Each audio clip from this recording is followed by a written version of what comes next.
Hi, I'm Dave Surace. I'm the Senior Director for Adidas Football, and I'm here to talk about the Ace and the X and give a little bit more of a background story as to where these shoes came from. So these are some of the really early development sketches for the X. The word chaos actually became one of the defining themes for how the X player plays his game.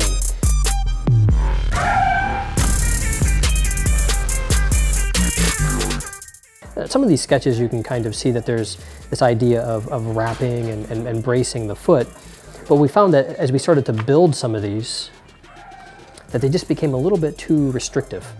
When we created the X cage, we had to design the outside differently from the inside so that these two parts could actually move a little bit more independently than you'd have on a normal shoe. And these are some of the early sketches where the solid reinforcement becomes a little bit more broken and independent, and it allows the area between those zones to actually flex and move a lot more.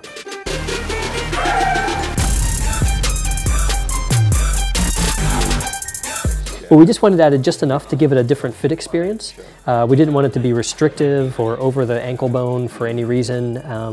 We have a lot of player feedback, but we just really give it a nice anatomical shape and then use the material to really close around the ankle and just give like a really nice fit even before you tie up the laces.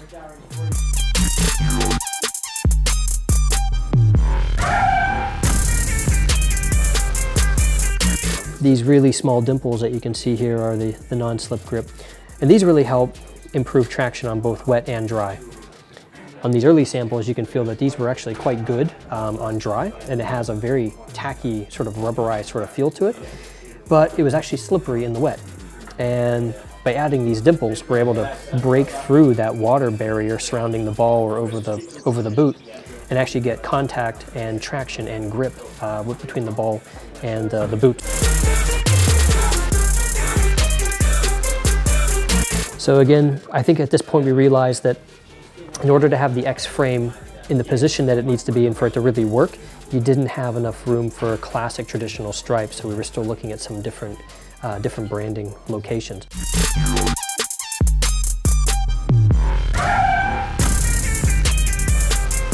In order to give this shoe the most agile sole and base and traction possible, we actually started looking at ways of removing the material from the outsole in order for it to be able to torsion a bit more. So by sort of weakening some of these areas, you allow there to be a little more rotation between the heel and the forefoot. One of the bigger parts is the bladed traction elements. In this case, they really form almost a circle or an O, which gives you fantastic lateral or medial support in terms of changing direction, but also this allows a nice pivotal rotation in the forefoot as well.